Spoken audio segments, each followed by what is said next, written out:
الله عليه وسلم من كان يؤمن بالله واليوم الآخر فليقل خيرا أو ليصمت. وقال النبي صلى الله عليه وسلم من صمت نجا أو كما قال عليه الصلاة والسلام. صدق الله العظيم وصدق رسوله النبي الكريم ونحن على ذلك من الشاهدين والشاكرين والحمد لله رب العالمين.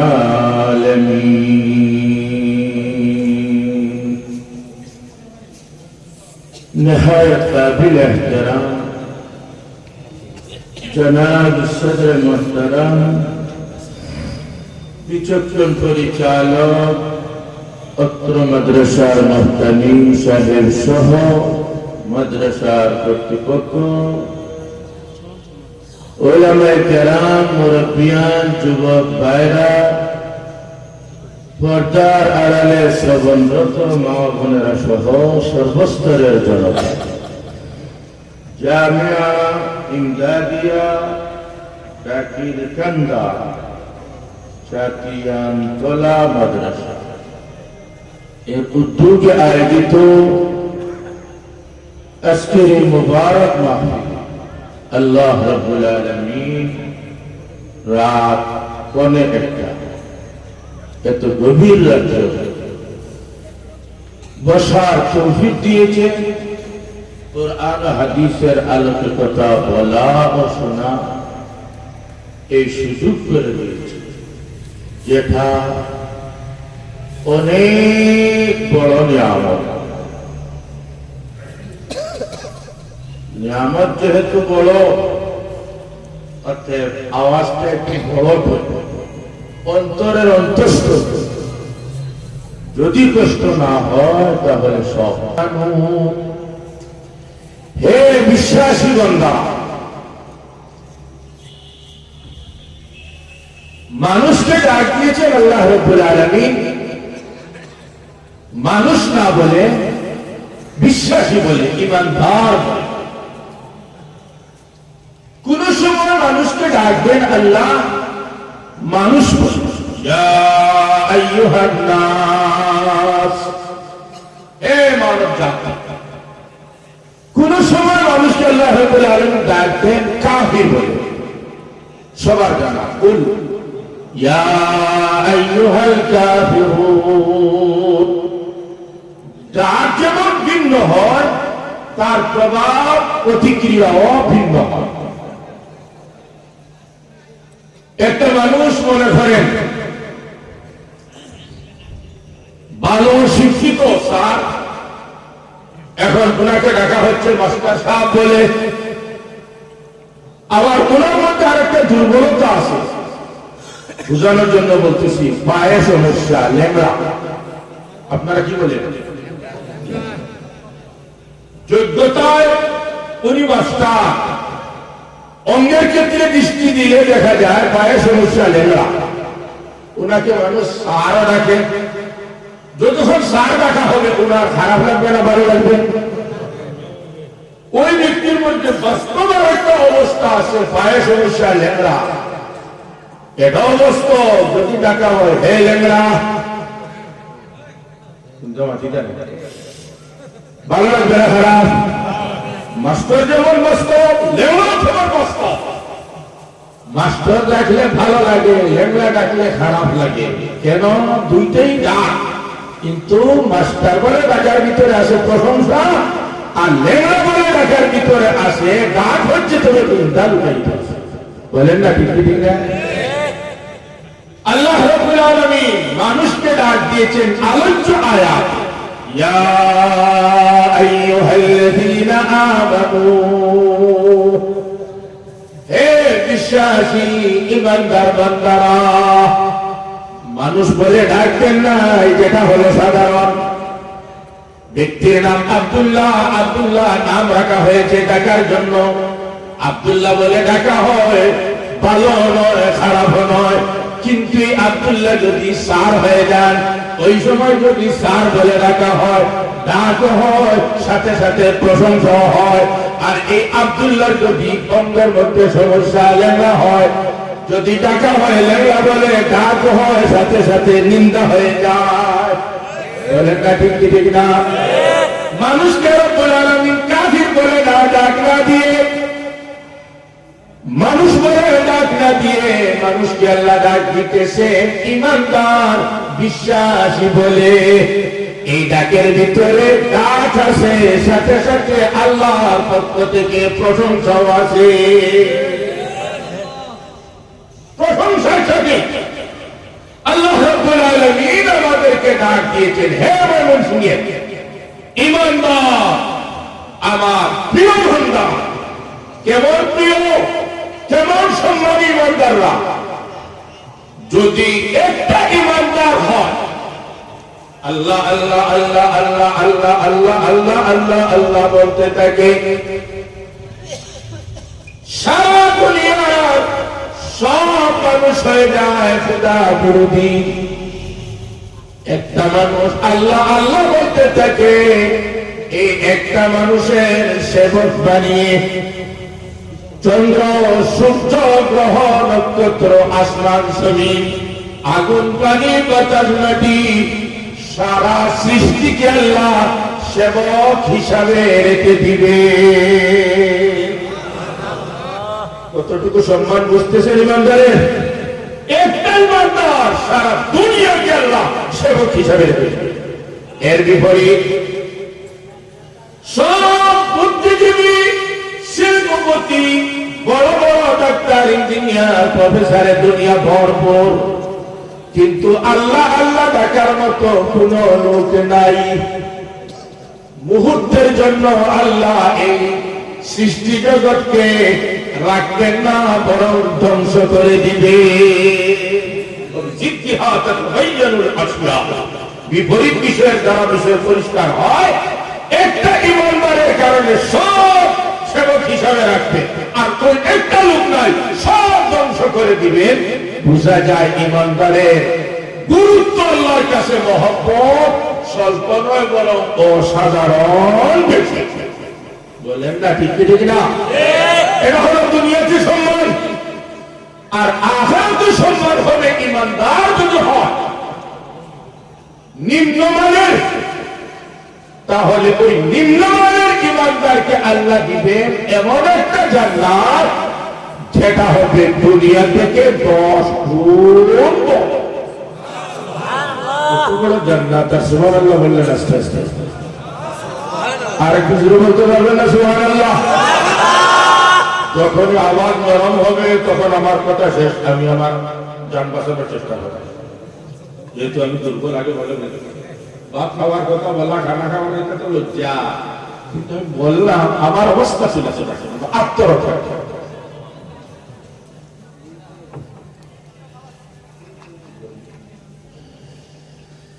মোহাম্মতের সাথে ডাক দিয়ে আল্লাহ রাব্বুল আলামিন নির্দেশ দেন, ইত্তাকুল্লাহ, হে বিশ্বাসী বান্দারা, তোমরা আল্লাহকে ভয় করো। ভয় হয় দুই প্রকার। এক প্রকার ভয় হলো ঘৃণার সাথে, স্বাস্থ্য মানুষ ভয় করে, বাঘকে মানুষ ভয় করে, এটা হলো ভয় ঘৃণার সাথে। আরেকটা ভয় হলো ভয় ঘৃণার সাথে নয়, বরং মহব্বতের সাথে, শ্রদ্ধা। গড়ে বৃদ্ধ অভ্যাস, আওয়াজ দুর্বল হয়ে গেছে, শরীর এমন দুর্বল, ওয়াশরুমে একা একা যাওয়া সম্ভব হয় না, ধরতে হয়, ধরে ধরে নিতে হয়। এমন বৃদ্ধ আব্বা ঘরে আসে, যুবক ছেলে বড় আওয়াজে কথা বলতে পারে না। এমন কিছু ভদ্র ছেলেদের অবস্থা নাই না যে আব্বা আওয়াজ ছোট হয়ে গেছে, বড় আওয়াজে কথা বলতে পারে না। এই যে আব্বার শ্রদ্ধায় সম্মানে বড় আওয়াজে কথা বলতে পারতেছে না, এটা বিনার কারণে না মহব্বতের কারণে? জোরে বলেন, বিনার কারণে না মহব্বতের কারণে? বিনায় নয়, মহব্বতের শ্রদ্ধা। আমরা আল্লাহকে ভয় করবো, আল্লাহ বলতেছে কোন হিসাবে? ঘৃণার সাথে না, মহব্বতের সাথে, শ্রদ্ধার সাথে। আল্লাহ রাব্বুল আলামিন আমাদের দুশমন নয়, তিনি হলেন আমাদের দোস্ত। আমাদের প্রতি দয়া অনুগ্রহের তার কোন সীমা নাই। এর মধ্যে থেকে একটা বর্তমানের প্রতি যদি আমরা তাকাই, তাহলে নিজেদের মধ্যে তাকাইলে চক্ষু বলেন কে দিয়েছেন, কান দিয়েছেন কে দিয়েছেন, জবান দিয়েছেন কে দিয়েছেন, এইভাবে হাত বলেন, পা বলেন, যা আমি সত্তার মধ্যে আছে সব কেউ দেয় নাই, দিয়েছেন আমার। জুড়ে বলেন কে দিয়েছেন? সব দিয়েছেন আল্লাহ। আবার এইগুলো দেওয়ার মধ্যে চাওয়ার পরে নয়, বরং চাওয়ার আগে। হাত দিয়েছেন চাওয়ার আগে, পা দিয়েছেন চাওয়ার আগে, মাথা দিয়েছেন চাওয়ার আগে, চক্ষু এইভাবে সর্বাঙ্গ দিয়েছেন চাওয়ার আগে। এখন যদি চাইতে থাকি এই পুঁজির মাধ্যমে, তাহলে এমন দোয়া দিবেন, আদাতুল ইবাদিয়াস সালিহিন মা লা আইনুন রাআত ওয়ালা উযুনুন সামিআত ওয়ালা খাতারা আলা কলবি বাশার। এমন দোয়া দিবেন বর্ণনা করে শেষ করার মতো নয়। যখন চাওয়া সারা কিছু দিলেন, তাইলে এই আল্লাহ আমার দুশমন না দোস্ত? এই আল্লাহকে ভয় করব বিনার সাথে নয়, বরং মহব্বতের সাথে, শ্রদ্ধা। তোমরা আল্লাহকে ভয় করো। এই তাকওয়া শব্দের অর্থ বলা হয় যা আল্লাহ রাব্বুল আলামিন বলেন করো তা করা, আর যা ছাড়ার কথা বলেন তা ছাড়া।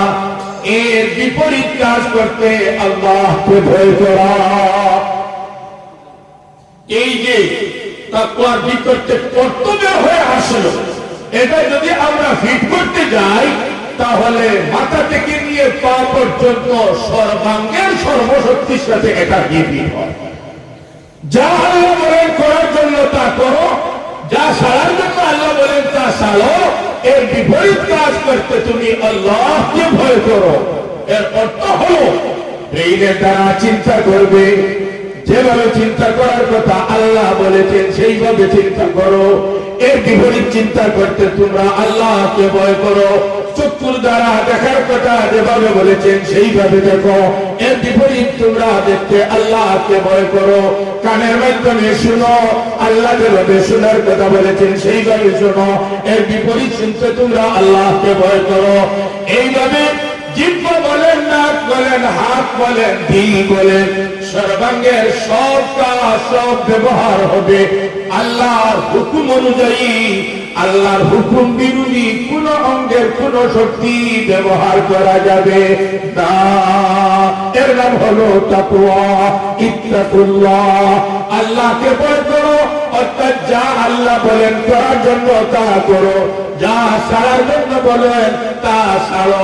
এক কথায় বলে আল্লাহকে ভয় করো, অর্থাৎ আল্লাহ হুকুম মানো। আমার অঙ্গ প্রত্যঙ্গ থেকে যা কাজ যখন বের হয়, বের হওয়ার পরে যদি এটা গড়ের সদস্যদের সাথে যুক্ত হয়ে যায়, তাহলে এটা হলো পারিবারিক জীবন। যদি আমার কর্ম আমার থেকে বের হওয়ার সাথে সমাজের মানুষের সাথে যুক্ত হয়, তাহলে এটা হলো সামাজিক জীবন। যদি আমার অঙ্গ প্রত্যঙ্গ থেকে কর্ম বের হয়ে দেশ ও জাতির সাথে সংযুক্ত হয়, তাহলে এটা হলো জাতীয় জীবন। যদি আমার অঙ্গ প্রত্যঙ্গ থেকে কর্ম বের হয়ে বিশ্বের মানুষের সাথে সংযুক্ত হয়, তাহলে এটা হলো আন্তর্জাতিক জীবন। আমি যদি তাকওয়ার দৃষ্টিতে আমার সর্বাঙ্গের সর্বশক্তিকে ব্যবহার করি, অর্থাৎ শুধু আল্লাহর হুকুম মানি নাফরমানি করি না, তাহলে আমার অঙ্গ থেকে যে কাজ বের হবে সব হবে ঠিক। আর এই ঠিক কর্ম যখন পরিবারে ফিট হবে, পরিবার হয়ে যাবে ঠিক, সমাজে ফিট হবে, সমাজ হয়ে যাবে ঠিক, যখন দেশের সাথে ফিট হবে দেশ হয়ে যাবে ঠিক, বিশ্বের সাথে যখন ফিট হবে বিশ্ব হয়ে যাবে ঠিক। যদি বলেন না ঠিক ঠিক না? অতএব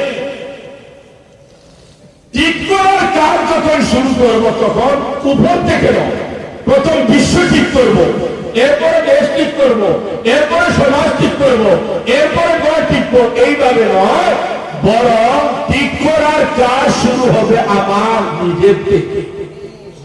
ঠিক না? প্রথম আমি আমাকে ঠিক করব।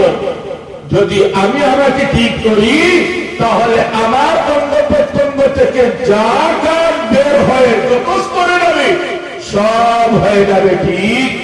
মানুষ দুনিয়াতে মাত্র তিনজন। কতজন? একজন হলাম আমি, আরেকজন হলেন তুমি, আর আরেকজন হলো সে। বলেন এই তিনজনের বাইরে আর কেউ আছে? হয়তো আমি, আর না হয় তুমি, আর না হয় সে। এই তিনজনের বাইরে আর কেউ নাই। যদি আমি আমাকে ঠিক করে নেই আমার দায়িত্বে, আপনি যদি আমাকে ঠিক আপনাকে ঠিক করে নেন আপনার দায়িত্বে, সে যদি তাকে ঠিক করে নেয় তার দায়িত্বে, নিজের দায়িত্ব নিজে গ্রহণ করা অতি সহজ। নিজে নিজেকে ঠিক করা যায়, অন্যকে ঠিক করা যায় না কঠিন। বলেন না ঠিক ঠিক না? আমি এখন কথা বলবো না, আমার মুখ থেকে জোরে কথা বের হয়ে যাবে। আমি দেখবো না, চক্ষু বন্ধ করে নিলাম, আমার চক্ষু এমনি ফিরে যাবে না, হাত নাড়বো না, এই তো নিয়ন্ত্রণ। কিন্তু আমি যদি চাই আপনার মুখ বন্ধ করো, সহজ না করি? চক্ষু বন্ধ করে সহজ না করি? হাত না সহজ করতে পারবেন না, সহজ না করি? সহজ হলো অন্যকে ঠিক করার আগে নিজে থেকে কাজ শুরু করে আমি নিজ দায়িত্বে যদি ঠিক হয়ে যাই, এইভাবে আপনিও যদি আপনার দায়িত্বে ঠিক হয়ে যায়, সেও যদি তার দায়িত্বে ঠিক হয়ে যায়, আমরা তিনজন, এই তিনজনের দুনিয়া যদি নিজ দায়িত্বে ঠিক হয়ে যায়, তাহলে সারা বিশ্ব নিচে আস্তে আস্তে সমাজ পরিবার সহ সব ঠিক সব হয়ে যাবে। বলেন না ঠিক ঠিক না? এজন্য ইসলাহে নফস, নিজে কে সংশোধন করা থেকে কাজ শুরু করতে হবে। তাকওয়ার যে অর্থ আপনাদের সামনে বলেছি, ব্যক্তির দ্বারা যা আসলো অর্থ খুব ভালোভাবে বুঝতেছেন। এটা এত ব্যাপক, এত ব্যাপক, ব্যক্তির সাথে সম্পর্ক রাখে। এর অর্থ জাহির বাতিনি, সর্বাঙ্গের সর্বশক্তির সাথে তাকওয়ার সম্পর্ক। অতএব একসাথে একটা মানুষ যদি সর্বাঙ্গকে ঠিক করতে শুরু করে, তাহলে হুজুরদের ভাষায় একটা কথা আছে এই জায়গায়, তলবুল কুল কৌতুল কুল। সব যদি করতে যান তাহলে সব হাত চালা হবে। এই সময় বেশি বিষয় সামনে আসলে সবকে একসাথে না ধরা, বরং একটাকে যদি ধরা হয় তাহলে আস্তে আস্তে একটার মাধ্যমে সবটাকে ধরা সম্ভব হবে। আলিফ বা তা পড়তে পড়তে ইয়া পর্যন্ত চলে গেলে শেষে দেখা যায় ইয়ায় যাওয়ার পরে আলিফ বা থেকে তা পর্যন্ত একটা হয়। ও আর সুই পড়তে পড়তে শেষে চলে গেলে শুরুতে আসার পর আবার দেখা যায় একটা হয়। কি বলেন ঠিক না? একসাথে সব অক্ষর করা শুরু করেছেন, একটা কন্ট্রোল করা সম্ভব হবে না। যদি এই পন্থা ছেড়ে একটা একটা করে ধরা শুরু করে, আলিফ আলিফ আলিফ মুখস্থ হয়ে গেছে, পরে বলেন বা বা বা, ঠিক হয়ে গেছে, আলিফ বা, পরে বলেন তা তা তা, কন্ট্রোল হয়ে গেছে। এখন পিছনের সাথে দুধ দেন, আলিফ বা তা। বলেন না আলিফ থেকে ইয়া পর্যন্ত শুধু চক্কর, ওইভাবে অক্ষর স্মরণ করা যাবে না, আলিফ থেকে একটা একটা করে কন্ট্রোল করলে সব কন্ট্রোল করা যাবে। সর্বাঙ্গের সব আমলকে সংশোধন করে দেওয়া এটা কঠিন। তলবুল কুল হৌতুল কুল সবকে একসাথে করা এটা কঠিন। এই জন্য আল্লাহ রাব্বুল আলামিন ইমানদার মানে ডাক দেওয়ার পরে তাকওয়া অবলম্বন করো, সর্বক্ষেত্রে আমার হুকুম মানো, সর্বক্ষেত্রে আমার নাফরমানি ছাড়ো, ব্যাপকভাবে নির্দেশ দেওয়ার পরে কিভাবে এই ব্যাপক নির্দেশকে বান্দা তার আয়ত্তে আনতে পারে, তখন সহজ করে নির্দেশ দিয়েছেন মাত্র একটা। কয়টা? বুঝতে অসুবিধা হচ্ছে। কয়টা নির্দেশ দিয়েছেন শেষে? মাত্র একটা।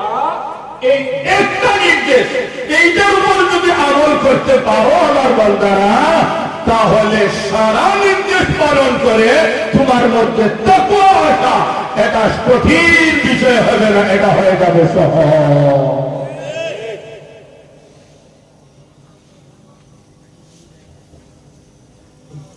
এই একটা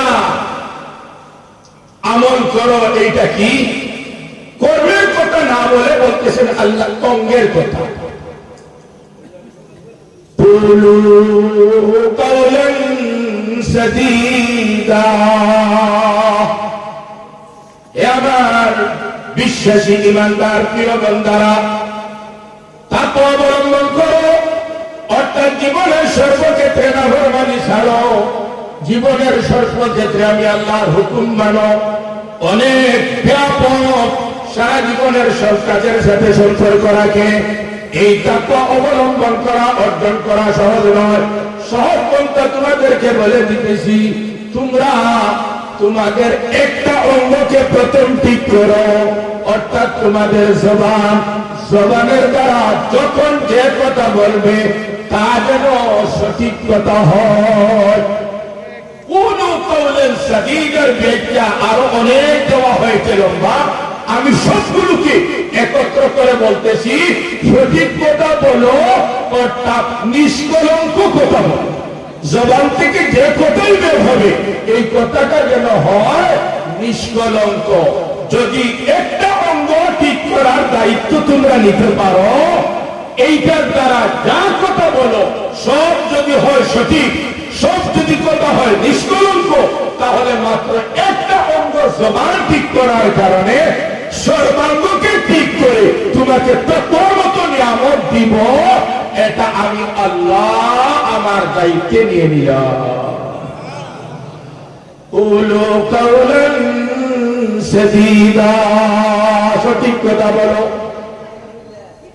নিষ্কলঙ্ক কথা বলো, শুধুমাত্র জবান ঠিক করো, তাহলে আমি আল্লাহ আমার দায়িত্বে তোমার সর্বাঙ্গের সব আমলকে ঠিক করে দিব। তোমার তাকওয়া অর্জন হয়ে যাবে, তুমি মুত্তাকি পরহেজগার হয়ে যাবে। কুলু কাওলান সাদীদা, এই একটা কথা, এক অঙ্গের আমল কথা, এইটা ঠিক হয়ে গেলে সর্বাঙ্গের সব আমল ঠিক হয়ে যাবে। এর পিছনে কারণ বুঝার প্রয়োজন নাই না আছে? এক আমল, এক অঙ্গ ঠিক করলে যদি সর্বাঙ্গের আমল ঠিক হয়ে যায়, তাহলে আমাদের সবার জানা ত্বক হলো মানুষের মূল অঙ্গ, এটার অধীন হলো সর্বাঙ্গ। আলা ইন্না ফিল জাসাদি মুদগাহ ইযা সালুহাত সালুহাল জাসাদু কুল্লুহু ওয়া ইযা ফাসাদাত ফাসাদাল জাসাদু কুল্লুহু আলা ওয়া হিয়াল কলব। হে আমার উম্মতরা শোনো, তোমাদের ভিতরে এমন একটা গোষ্ঠীর টুকরা রয়েছে, এটা যদি ঠিক হয়ে যায় তাহলে তোমাদের সর্বাঙ্গের সব আমল ঠিক হয়ে যাবে। এটা যদি নষ্ট হয়ে যায় সর্বাঙ্গের সব আমল নষ্ট হয়ে যাবে। শুনো, এটার নাম হলো কল, এটার নাম হলো দিল। দিল ঠিক, সর্বাঙ্গের সব আমল ঠিক, নবীজি বলতেছে। তাহলে এই হাদিসের দ্বারা কি বোঝা যায়? সর্বাঙ্গের রাজা, সর্বাঙ্গের পরিচালক মানুষের জিব্বা নয়, বরং মানুষের ফল মানুষের দিক। বলেন না ঠিক কি ঠিক না? তাই আল্লাহ রাব্বুল আলামিন তাকওয়া অবলম্বনের জন্য, তাকওয়া নামী গুণ অর্জনের জন্য কলবকে ঠিক করো এই কথা না বলে কেন বললেন জবানকে ঠিক করো? যদি জবান ঠিক করতে পারো, লা ইলাহা